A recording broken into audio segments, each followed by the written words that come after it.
How's it going, everybody? Daner here with North Central Coins, and welcome back to another episode of the most rare and valuable coins in Canada. Today we're going to be counting down the top 5 Canadian pennies that can still be found whether you have some sitting around in your change jar or you somehow get lucky and score a box or some rolls from the bank. Most of the rare or legendary coins that you hear about are so rare that your chances of ever finding them are pretty much slim to nil, but I have done my research and due diligence to make sure that each and every coin that we discuss on these lists could actually be sitting in your change jar right now. Even though these aren't your average pieces of currency, just about anyone can find these Canadian coins if you know what to look for. And in this video, we will explore the historical context surrounding the production of these rare and valuable 1-cent coins and delve into why they hold such importance in Canadian numismatic history. Additionally, we will discuss any distinguishing features, their significance among collectors, and also the potential value if you were ever to find a legitimate example. Before I do get into this, I would really appreciate if you guys would smash that thumbs up, subscribe if you're new, and also ring that bell notification so you can stay up to date with my new content.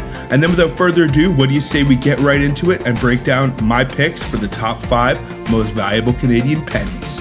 Let's get it, guys.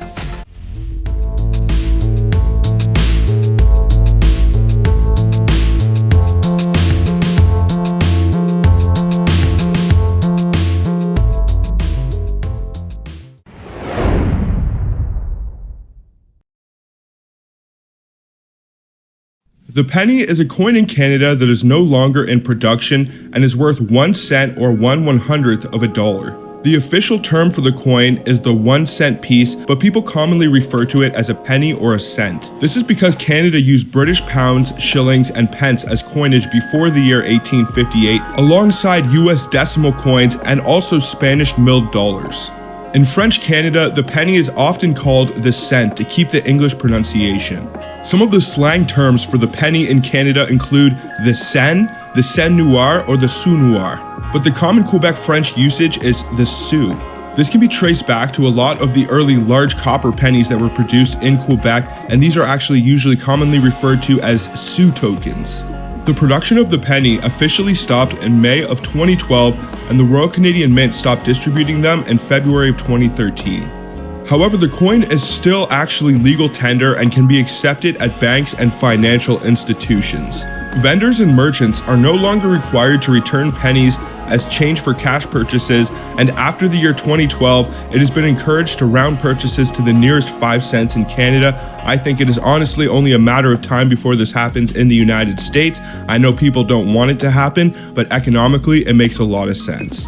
Even though most goods and products in Canada are rounded to the nearest 5 cents, goods still can be priced in 1-cent increments, and non-cash transactions like credit cards can be paid to the exact cent.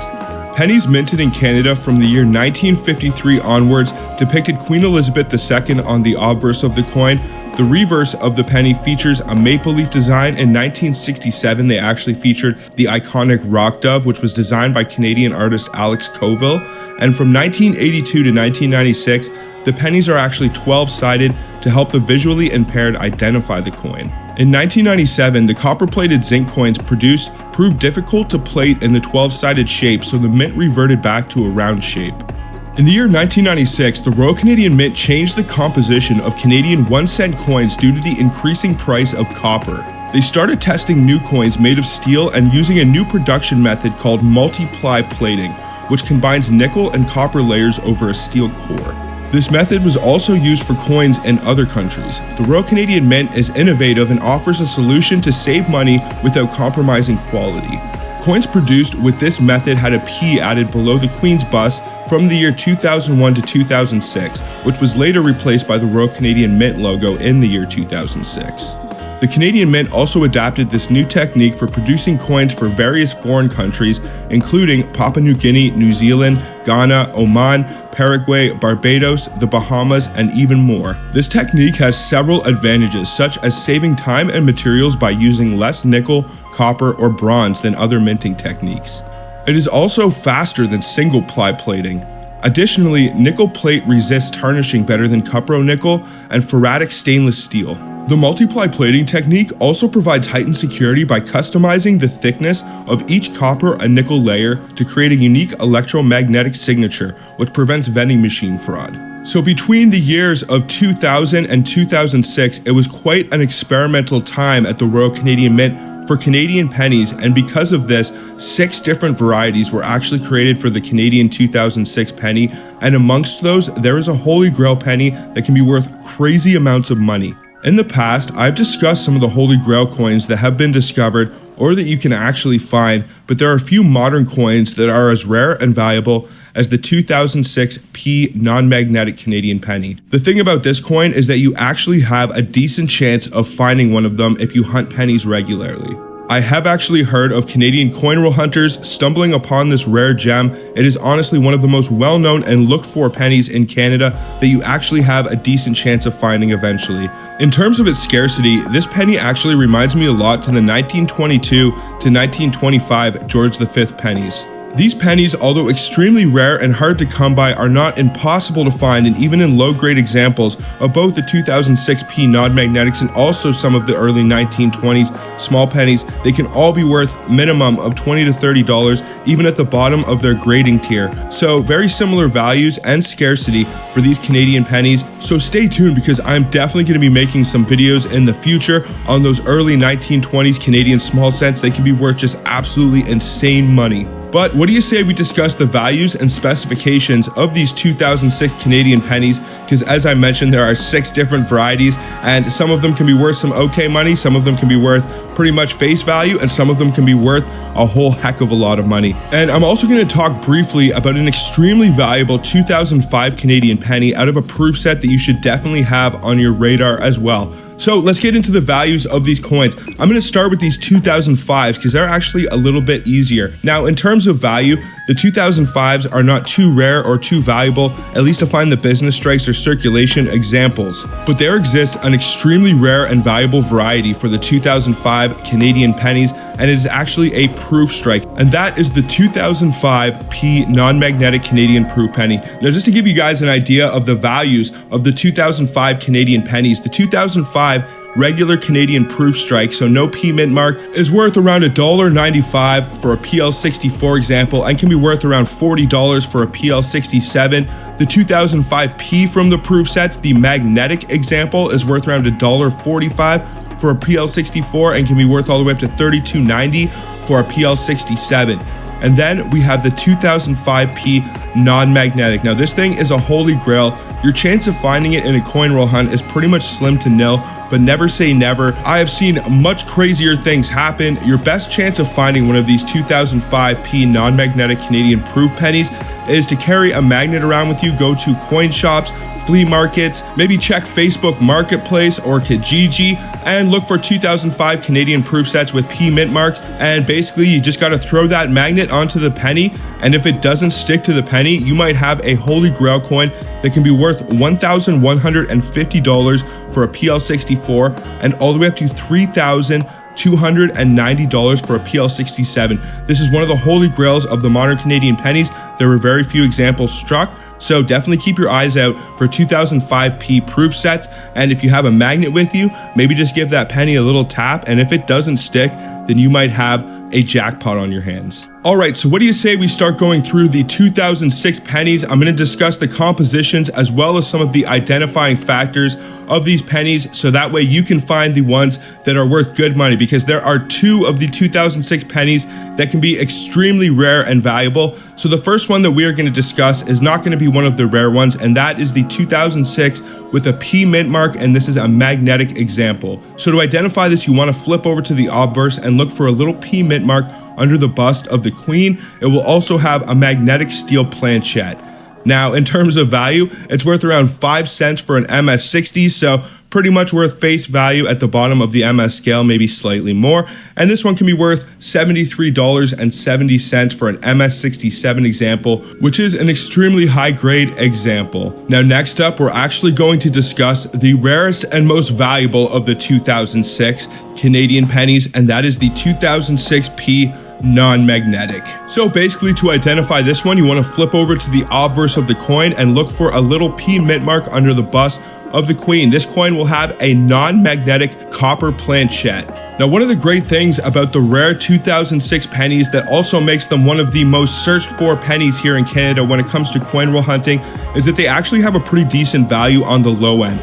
Now, the 2006p non-magnetic can be worth around $40 for a VF12, so that is pretty much at the bottom of the Sheldon scale. Even if it is absolutely beat up, sat in a parking lot, you're going to be getting $10 or $20 for this coin. People want them for their collection, and even though they are out there, they are honestly a unicorn, and you almost never stumble across them. So as I mentioned, this 2006p non-magnetic can be worth around $40 for a VF example. It can be worth $132 for an almost uncirculated 50, and then on the high end it can be worth $500 for an MS60 and all the way up to $2,000 for an MS65. This is a fairly recent penny. I have found coins much older in a high mint state before, so your chances of finding one of these and it actually being in decent condition is not too terrible, honestly. So always keep your eyes out for the 2006 pennies and throw your 2006 P's to the side. Check them with the magnet, and if that magnet does not stick, then you have yourself one extremely rare coin.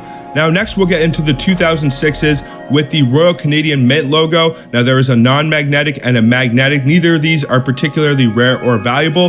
The first we will discuss is the 2006 non-magnetic with the Royal Canadian Mint logo under the bust.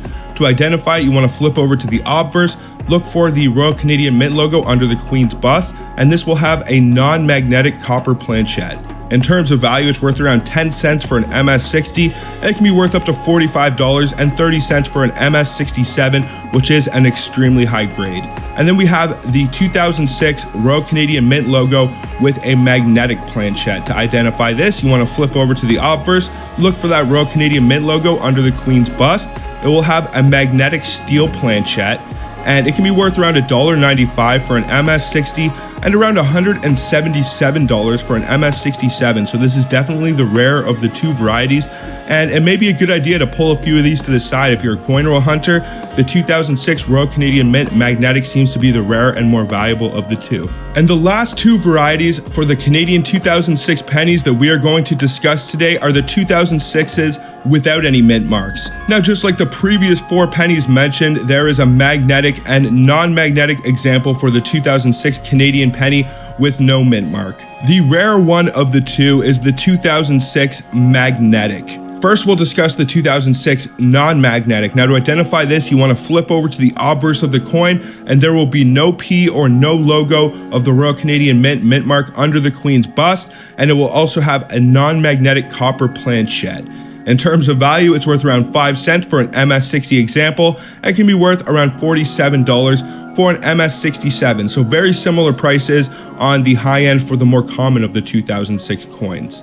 And then we have the second of the Holy Grail 2006 pennies, and that is the 2006 magnetic no mint mark.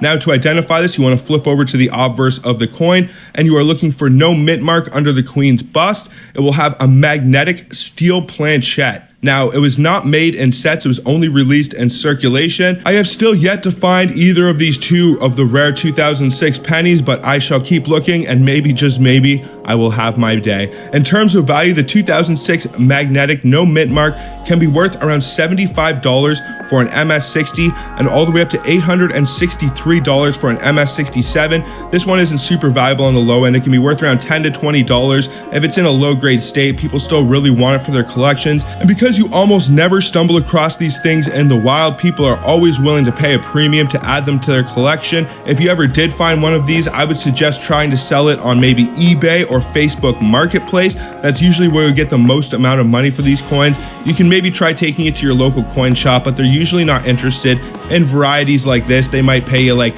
a couple dollars or something like that if you're lucky. But your best bet for coins like this is to sell it on eBay or maybe an online auction to get the premium that you are hoping for.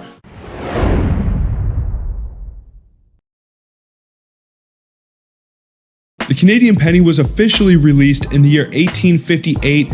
Those were referred to as large cents or large pennies, and those remained into effect until the year 1920 when the size changed. The composition has changed many times over the years, with some of the early Canadian pennies being minted out of bronze or brass, and then eventually out of pure copper, and now out of steel plated with copper on the outside. The diameter of the penny has also changed over time, with 19.05 millimeters being the most current and well-known measurement, very similar to the American small cent. Even though the Canadian penny is no longer manufactured for circulation after the year 2012, it is still produced for collector sets, such as the specimen and proof sets released by the Canadian Mint. These collections frequently feature limited edition pennies to mark important occasions or anniversaries. Even though they aren't as widely available as they previously may have been, you can still discover pennies if you look long and hard enough. Despite its discontinuation, it still remains a highly collected item.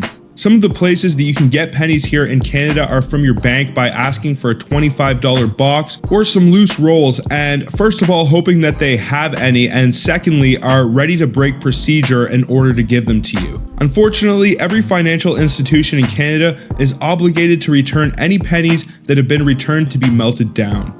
Despite this, and also the existence of businesses like Brinks and Garda World, which also operate their own alloy recycling programs, you still may be able to find some pennies out in the wild today. Aside from financial institutions, you could always take a gander on Facebook Marketplace or Kijiji, and you can also check out your local neighborhood coin shop to see if they have any bulk pennies that you can purchase. Now that we've given you guys some information on the Canadian penny, what do you say we get into these 1962 penny errors and variations, because there are a whole lot that we have to cover here, and they can all be worth some really good money if you can identify any of them. So as I mentioned earlier, there are upwards of 10 different errors or variations you can look for when it comes to your Canadian 1962 pennies. The first are the hanging varieties, the most common of which is the single hanging 2. If you look above the digit of 2 on the reverse of the coin, there should be a little line that connects from the top of the 2, curving upwards and then horizontally to the left until it touches the maple leaf. This is the result of a die clash, and depending on how late into production the dies were used with this error, the more significant it can become. There are also double and even triple hanging 2s, and the more of these die clashes or lines you can count, the more valuable this variety becomes. Then there is the missing M variety. Usually Canadian pennies will have the initial of MG at the bottom of the portrait of Queen Elizabeth on the obverse. In 1962, whether due to die deterioration or other technical difficulties, the M in the initial is actually not visible. This variety can also be compounded with the hanging varieties to make it a double error and increase the value substantially. There can also be doubling on the final 3 digits of the date in 1962, and depending on how many of the digits are doubled and also the significance of the doubling, it can be quite valuable. The last 2 notable variations for the 1962 Canadian pennies are also by far the most cool, and those are the guitar and harp variations. As a guitar player my whole life, this is a penny that has been on my radar for a long time, and I still have not been blessed by one of these by the coin gods, but I know other coin roll hunters who have found them, so they are out there.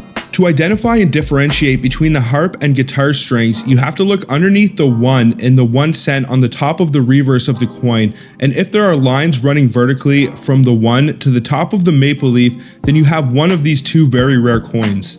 The harp lines or strings would appear wider and more spread apart and may not be running all the way down and making contact with the maple leaf. The guitar lines or strings would be more narrow and more pronounced and would run clearly, making contact with the maple leaf. The guitar is the rarer and more valuable of the 2 varieties, so that is the one that you want to look for, but finding either one of these would definitely be a nice little treat. Now that we've discussed how to identify some of these varieties, what do you say we get into the values for these pennies?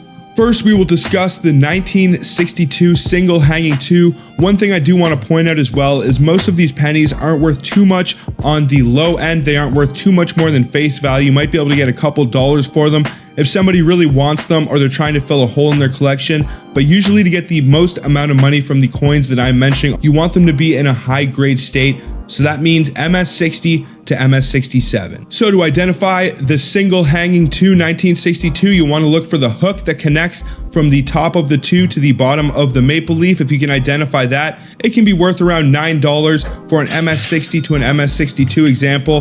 This one can be worth around $300 for an MS66, and it could easily be worth up to $500 to $750 if you were to find one and it scored an MS67, which is extremely hard for Canadian coins. It's very rare that Canadian coins score MS66 or MS67, but never say never. If you're able to find an uncirculated roll of these, there's no reason they may be able to score a high grade like the MS66 or MS67 territory. Then there's the 1962 double hanging 2. Now to identify this one, it'll be very similar to the single hanging 2, but you want to look for multiple lines. There should be at least 2 of them. And in terms of value, it can be worth around $800 for an MS67 example, so it is just slightly more valuable and rare than the single hanging 2 variety. And then there is the triple hanging 2. Now this one is much more rare than the single or double hanging 2 varieties. It's worth around $38 if you find one in an MS60 or MS62, but you see some massive price jumps with this coin. If you were to find one and it scored anywhere near an MS66 or MS67, it could easily be worth thousands of dollars. If it scored in the MS67 territory, you could easily be talking a $3,000 coin. This is a pretty significant error for it to have 3 die clashes and get the triple hanging designation. So definitely the hanging 2s are good varieties to look for. Then there's the 1962 missing M variety. To identify this one, you want to look at the bottom of the portrait of Queen Elizabeth. And in most cases, when you check for this error, you're going to see the initials MG. But if you ever check and that M is missing, you have one rare 1962 penny that can be worth $377 for an MS66 example. And this coin could see a significant price jump as well. It could easily be worth up to $750 if it did score in the MS67 range. Now, even more rare and valuable than the missing M variety is the 1962 missing M with the hanging 2. Now, this would be known as a double error because it contains 2 significant errors. So to identify this, it needs to have the die clash, giving it the hanging 2, and it will also have the missing M for the initials MG. If you can identify both of these, it can be worth around $205 for an MS65, but it could be worth all the way up to $2,500 for an MS67 if you were to find one and it graded that high. It would seem that they were having a lot of problems with their dies in the year 1962, and your chances of being able to find some of these pennies, even with the double error, are not the worst ever. So keep your eyes out for a missing M and a hanging 2 on your 1962 pennies. Then there are the 1962s that can contain doubling on the final 3 digits. Now, if it has a double 2, it can be worth around $50 for an MS65. If it has a doubled 9, 6, and 2, so the final 3 digits all contain machine doubling or die deterioration, then it adds a pretty significant premium. It can be worth around $100 for an MS65, so the price actually jumps to 2 times the value if it only has doubling on the single digit, and it could easily see some massive price jumps and be worth up to $500 to $1,000 if it's scored in the MS67 range. And then last but not least, we have the 2 string varieties of the 1962 pennies, and those are the harp and guitar string varieties. Now, first is the harp variety. To identify this, you want to look below the 1 on 1 cent on the reverse of the coin, and there should be lines running vertically from the bottom of the 1 to the top of the maple leaf. The strings on the harp will look wider and less pronounced. This one can be worth around $380 for an MS66 example, but if you were to find one and it scored any higher, it could be worth up to $1,000 for an MS67. Now, the 1962 guitar variety is the rarer of the 2 string varieties for the 1962 pennies. It's worth around $100 for an MS64 example, so it's probably worth around $300 for an MS65. Currently, MS64 is the highest graded known example, so if you were able to find one of the 1962 guitar pennies and it graded any higher than MS64, then you would have one very, very rare coin that could easily be worth up to $1,500 for an MS67. To identify this, you want to look under the 1 on 1 cent on the reverse of the coin, and it should have lines running vertically connecting to the top of the maple leaf. The lines should be more narrow and more pronounced on the guitar variety. What do you guys think about the Canadian 1962 penny varieties? What would you ever do if you found a legitimate example, or if you have ever found any of the coins discussed in this video? Let me know down in the comments.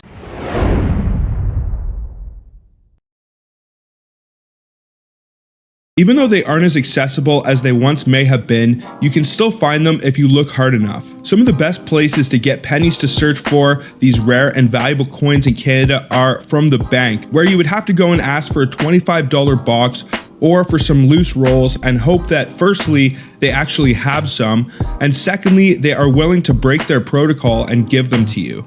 Unfortunately, in Canada, every financial institution is required to send any pennies anyone has turned in back to the mint to be melted down. Also, companies such as Brinks, who run alloy recycling programs of their own, will also take pennies.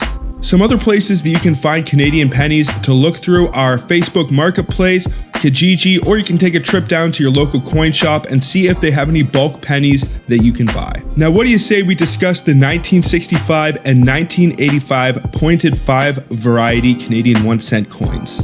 The 1965 and 1985 pointed 5 varieties refer to specific varieties of Canadian pennies that were minted in those years. These varieties are sought after by collectors due to their unique design features and also their limited and unknown mintage. The pointed 5 on these pennies refers to the shape of the numeral 5 on the coin, which has a sharper, more triangular appearance on the end of the top of the serif rather than the blunt 5. Some of the factors that contributed to the creation of this coin include changes in minting technology, artistic preferences, and the need to differentiate coins from previous years. But most likely, the Canadian Mint was either just experimenting or they eventually switched their dies and they wanted to differentiate between these switch. Believe it or not, I've actually found some of the large bead pointed 5 1 cent coins in the past. If you guys would like to see that, I definitely suggest you go check out some of my coin roll hunting videos. But another thing you need to look for if you want to find the rarest of the 1965 coins is also the large bead border.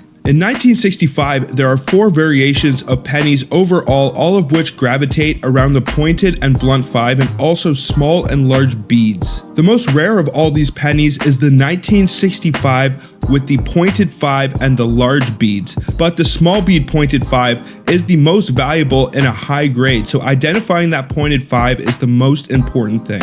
To identify it, you need to look at the end of the top serif of the 5 for the final digit in the date 1965. If the 5 looks like it is either slightly angled or comes to a point, then you have the pointed 5. If the 5 is flush or straight and doesn't come to a point, then it is the blunt 5. Then you need to flip over to the obverse of the coin and look at the beads that surround the rim of the coin. I will give some examples of what to look for in terms of the large beads, but the best way that I can say to identify your 1965 large bead pennies is actually to hold on to all your 1965 pennies, look at them all under a microscope or zoom in very close with your phone and compare the bead sizes. As soon as you find one that you know for sure has the large beads, keep that one for reference. And then we also have the 1985 penny. Although this coin was made 20 years later, it actually has the same 2 variations of the blunt and pointed 5 for its date. The pointed 5 1985 penny is very rare and it is actually worth more in a low grade state or a beat up condition if you find one of them.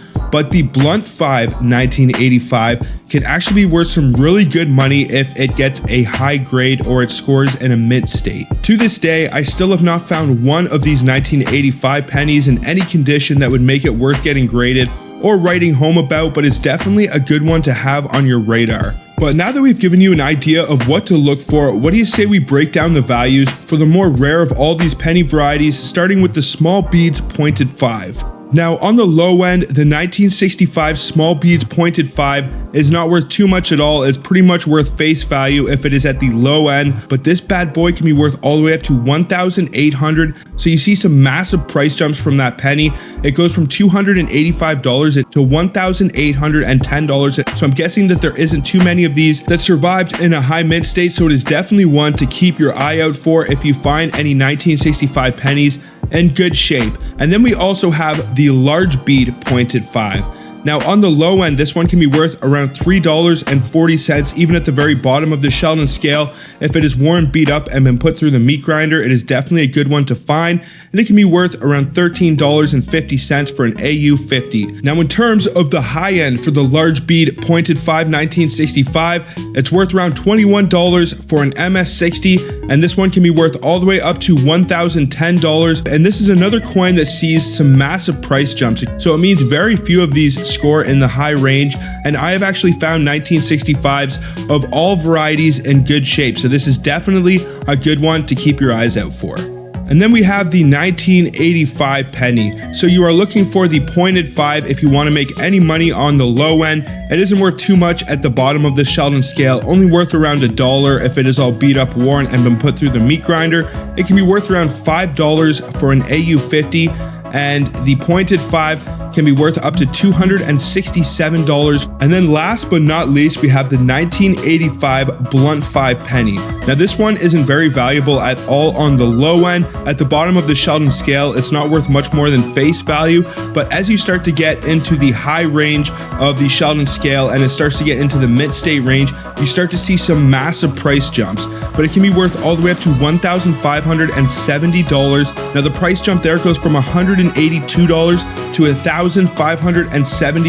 So if you ever submit one of these things, you got to pray and hope to the coin gods that you maybe get an MS65, or you never even know, maybe an MS66, and then this thing could be worth some great money. So there are a whole lot of varieties to look for, but usually you want to look for the pointed 5 varieties, or you want them to be in very good shape if you want to make the most money out of these pennies. Now, what do you guys think about these 1985 pointed 5 Canadian pennies? What would you ever do if you found a legitimate example, or if you have ever found any of the coins discussed in this video? Let me know down in the comments.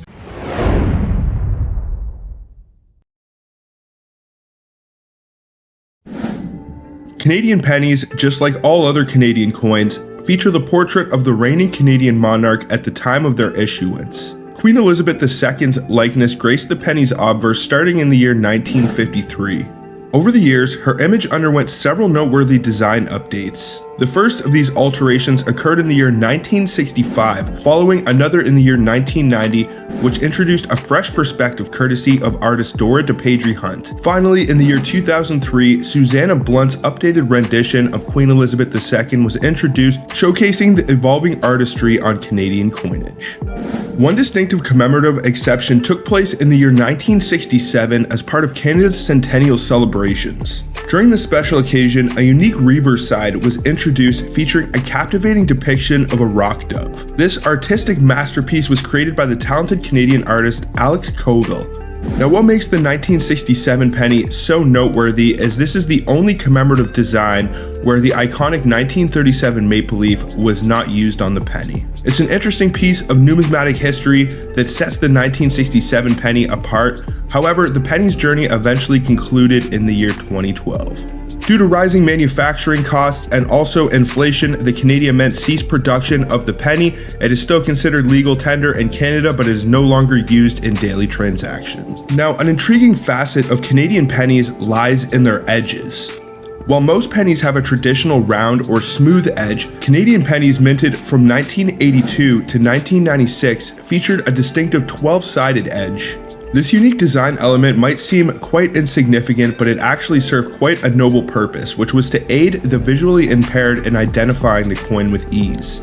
However, when the Mint faced challenges in applying the 12-sided shape to the 1997 copper-plated zinc coin, they returned to the familiar round shape. But this transition is an interesting note in the penny's design history, emphasizing functionality alongside aesthetics.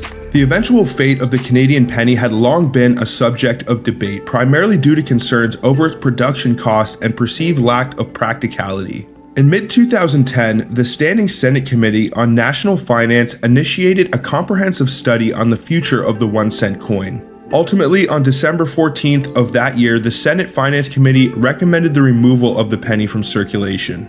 Their argument rested on the premise that a century of inflation had significantly eroded the value and utility of the Canadian 1-cent piece.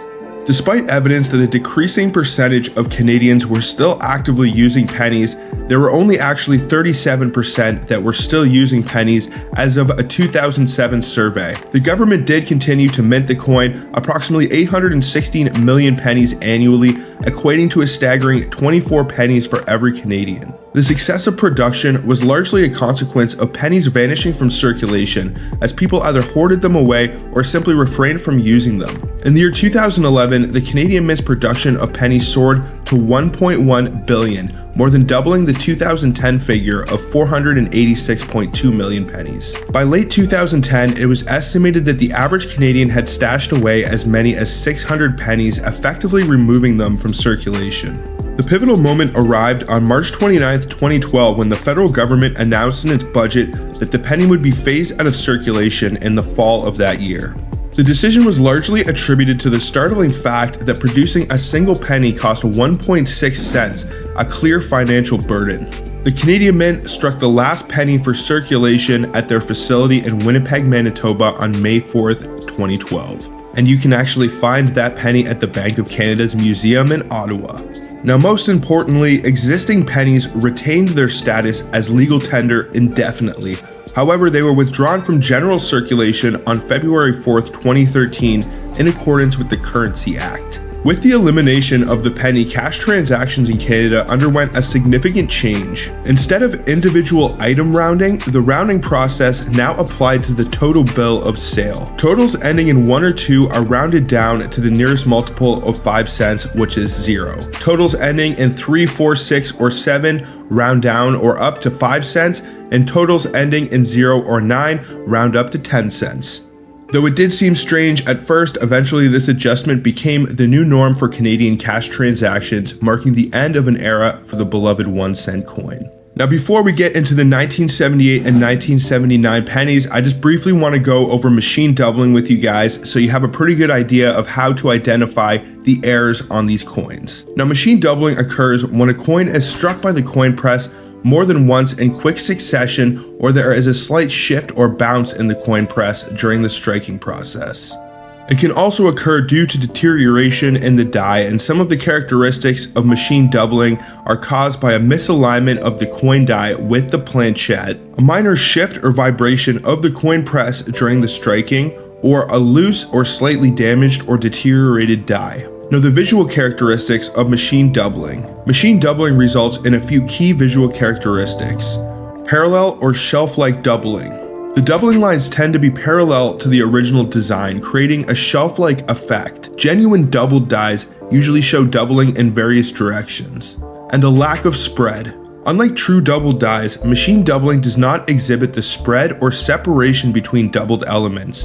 Instead, the doubled features appear squeezed together. Now, machine doubling does not always enhance the value of a coin. In fact, sometimes it can actually make its desirability a little bit less among collectors. Collectors usually seek coins with strong and clear design elements, and machine doubling actually detracts from the coin's visual appearance, but it is still an error or variety that can be attributed to coins, and certain dates are well known for having machine doubling, like the 1980 Canadian nickel and the pennies that we are discussing today. Now, when it comes to the Canadian 1978 and 1979 pennies, you are looking to identify machine doubling on the date. There can be several different degrees of doubling, and they are differentiated by the amount of digits in the date that contain this machine doubling. So depending on how many of the digits are affected, the value generally increases, and they are evaluated from right to left. So the doubling can start on the final number in the date and happen only on that number, or it can work its way digit by digit to the left and can affect each or all of the different numbers in the date. Depending on how many of these numbers have the doubling, the value typically increases, but the severity of the doubling can also increase its potential value. Let's say you have an example of this coin where the final 2 digits are attributed with doubling, but it is much more significant and severe than another example with the entire date attributed. It might actually be more desirable to collectors due to the severity of this error. Some of the details and specifications for the 1978 and 1979 Canadian pennies. They're composed of 98% copper, 0.5% tin, and 1.5% zinc. They have a weight of 3.24 grams, a diameter of 19.05 millimeters, and a thickness of 1.55 millimeters. The coins were designed and engraved by Arnold Mocken for the obverse and G.E. Kruger Gray for the reverse. The edge is smooth, they are non-magnetic, and the die axis is in metal alignment, as is the standard for most Canadian, Australian, and British coins. Now, when it comes to estimating how much these coins can be worth, they are not super valuable on the low end. You might be able to get a premium for them, especially because they are Canadian pennies. I usually say when it comes to coins, it's not how much it is worth, it's how much you can get somebody to pay for it. That doesn't mean that you should rip people off, but a lot of the time people are willing to overpay for things because they simply want to add it to their collection. Not me, not myself. I have certain things that I go for and like to collect, but everybody has their own preferences. So what I'm going to do is go through and give you guys the values for each of the different attributions of doubling that you can get on these coins. So the 1978, if it has just a doubled 8 on it, is worth around $10 for an MS64, but it can be worth all the way up to around $70 for an MS66 example, which isn't too much more than the regular 1978. Now, as you start to increase in severity of the machine doubling, if it has the final 2 digits doubled, so the 7 and the 8, you're seeing about a $10 to $15 price jump. It can be worth around $20 for an MS64 and all the way up to $85 for an MS66 example. Now, it doesn't get much more valuable if you only identify the 3 final digits in the date. So if the 9, 7, and 8 all have doubling, it can be worth around $25 for an MS64 and $87 for an MS66. So that is a $2 price jump. But the most valuable of all of the varieties that you can look for is with the entire date containing the machine doubling. So all of the digits in the date 1, 9, 7, and 8 will have machine doubling. It can be worth around $30 for an MS64 and $118 for an MS66. Now you might be thinking to yourself, I'm probably never gonna find any of these super rare air coins, but I can tell you that these are much more common than you would think. I have found quite a few 1978 and 1979 pennies with machine doubling, some with the entire date, some with single digits, some that are super severe, and some not so much. And a lot of the time when I come across Canadian pennies, they are in pretty decent shape, especially the ones from the 70s and 80s, because they didn't see too much circulation before they were pulled out in the year 2012. So now let's get into the 1979 double variety pennies. First is the single doubled 9, so that is the final digit in the date 1979, will have machine doubling, can be worth around $10.90 for an MS64, and all the way up to $453, which is actually the exact same value as the regular 1979. So there is no premium if you only identify doubling in a single digit. And the value pretty much stays the same, honestly, as you go up. If you can identify doubling for the final 3 digits, you do see a slight price jump. It can be worth around $10 for an MS63 and all the way up to $60 for an MS66. So maybe $1 more than the regular one. But the variety that you do want to look for is all 4 of the digits containing doubling, and you will get a pretty decent premium for this coin. It can be worth around $15 for an MS64, and the highest graded known example currently is an MS66, which is evaluated at $131. If you were to find one and it scored an MS67, you could easily be talking $1,000 penny, because the regular 1979 without doubling is around $500. And if you identify machine doubling on the entire date, that coin is worth about twice as much as the regular 1979. Now, what do you guys think about these Canadian penny varieties? What would you ever do if you found a legitimate example, or if you ever have found any of the coins discussed in this video? Let me know down in the comments. I would love to know.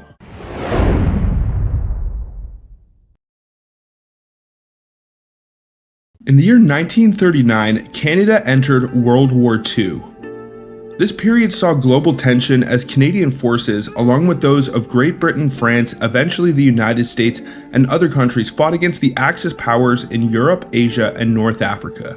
Although World War II ended in the year 1945, much of the world remained in a state of socio-political turmoil for several years following the war. While operations at the Canadian Mint in Ottawa, Canada's capital city, returned to normal, on the other side of the world, India, which was part of the British Empire, was experiencing social upheaval.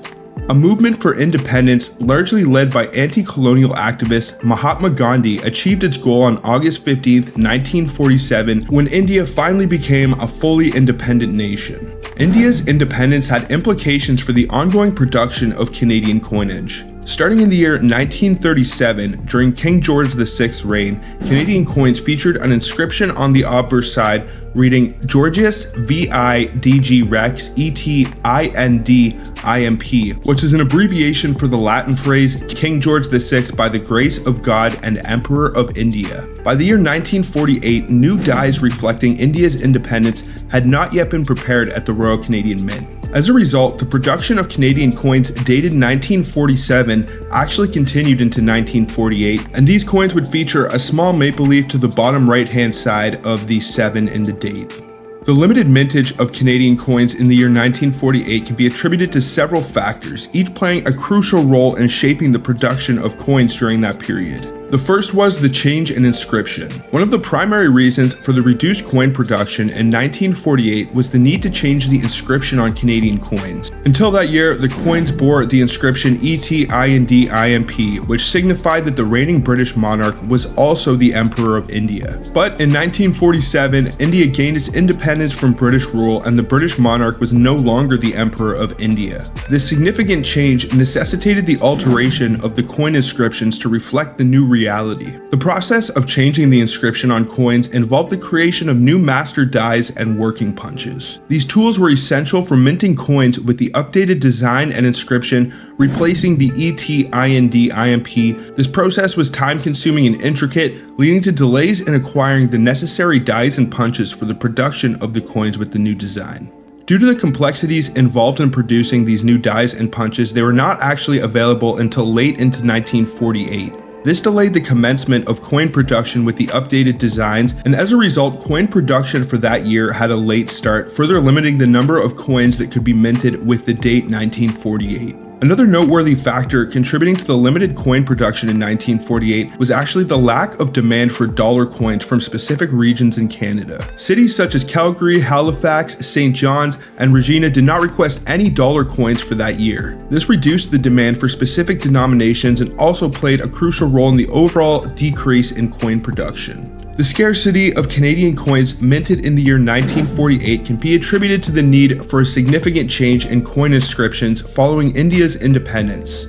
The time-consuming process of creating the new dies and working on punches, and also the late arrival of these tools, reduced demand for certain denominations in specific regions in Canada. These factors combined to make 1948 coins a unique and limited year in Canadian numismatic history, with relatively few coins minted compared to other years. Now, what makes these 1948 and 1949 pennies so special is not only their limited mintage, but also the fact that there are several different varieties that you can look for. These variations all gravitate around the positioning and size of the denticles in relativity with the text on the coin. The reason for all of these different varieties is they were probably doing some experimenting and trying to see what worked out the best, and they wanted to differentiate between the different coins that they were experimenting with, and the best way that they could do that is with changing the size and placement of the denticles and wording. So there are several different varieties for both the 1948 and 1949. There are 3 noteworthy varieties for the 1948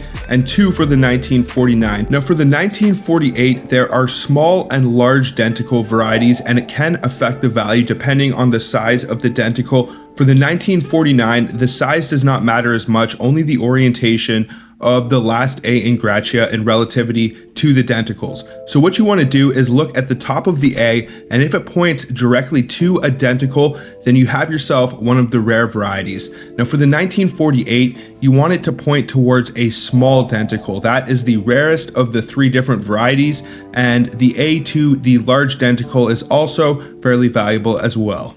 Now with the 1949, you also want that last A in gratia to point directly to one of the denticles, and if you can identify that, it is the rarer of the 2 varieties. So what I'm going to do is give you guys some of the details and specifications for both of these pennies, and then I'll go through and read off the different values for the different and most valuable varieties that you can look for. So the 1948 and 1949 pennies are composed of 98% copper, 0.5% tin, 1.5% zinc. They have a weight of 3.24 grams, a diameter of 19.05 millimeters. The obverse was designed and engraved by T.H. Paget, and the reverse was designed and engraved by G.E. Gray. The edge of the coin is smooth, it is non-magnetic, and it has a diaxis in metal alignment, as is the standard for most Canadian, British, and Australian coins. So what I'll do is go through and give you guys first the low end values for the different rare varieties for the 1948 and 1949 pennies, and then I will give you guys the MS values for these coins as well. They can be super valuable if you do find them and they are in really good shape. And never say never, because I've done penny hunts and found some older George VI coins that were almost hitting the MS mark. So first we'll start with the 1948. Now, the rare variety that you want to look for the 1948 is the A points directly to the small denticle. Now, if you can identify that, it can be worth even $1 in a VG, which is pretty much the bottom of the Sheldon scale, not at the absolute bottom, but it is a pretty beat up and worn penny, and you are getting 100 times its face value. That is a pretty extreme premium, and you don't often see premiums like that at the low end for Canadian coins. Now, it can be worth around $30 for an AU 50 example, and that is for the 1948 A points to small Denticle penny. Now, for the 1949, you are looking for the A points to the Denticle. This one is actually a little bit more rare and valuable than the 1948. This one can be worth around $6.70 in a VG8, so that is the same grade as the previous one. Not right at the bottom of the Sheldon scale, but pretty darn close. So even if you found one and it is beat up and worn, you can still get a couple dollars for this penny, which is a huge premium for a coin that only has a face value of 1 cent. It can be worth around $41 for an AU 50 example, which is right before you hit the MS mark. So the 1949 A points to Denticle is the rarest of all of these penny varieties that you can look for.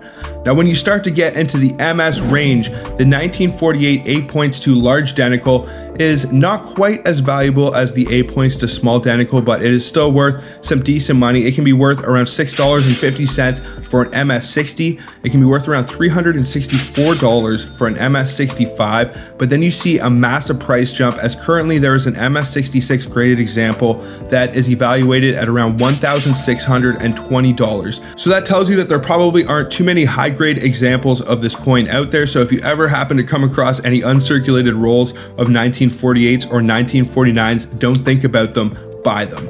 But the rarer of the 1948s that you can look for is the A points to small Denticle. If you can identify the last A in Gratia and it is pointing to a small Denticle, it can be worth around $70 for an MS60 and all the way up to $882 for an MS65, which is currently the highest graded known example. Now, this one is at least twice as valuable as the 1948 A points to large Denticle. It's worth around $521 for an MS65, but the previous A points to large Denticle penny was worth $1,620 for an MS66. So considering that the highest graded known example of this coin is only an MS65, if you did ever find one of those and it did score any higher, you could easily be talking a $2,000 to $5,000 penny, and that is for the 1948 A points to small Denticle. Now, for the 1949, you are looking for the A points to Denticle. This one is actually the most rare and valuable of all of the different pennies that you can look for. It is worth around $70 for an MS60, and even though that is still technically a mint state penny, your chances of being able to score in the low MS region are not impossible when it comes to coins like King George VI if you do happen to come across a penny box, or maybe you go to your local coin shop and you buy a big old bag of scrap pennies. That's what I have actually done in the past, and I have found some really amazing stuff.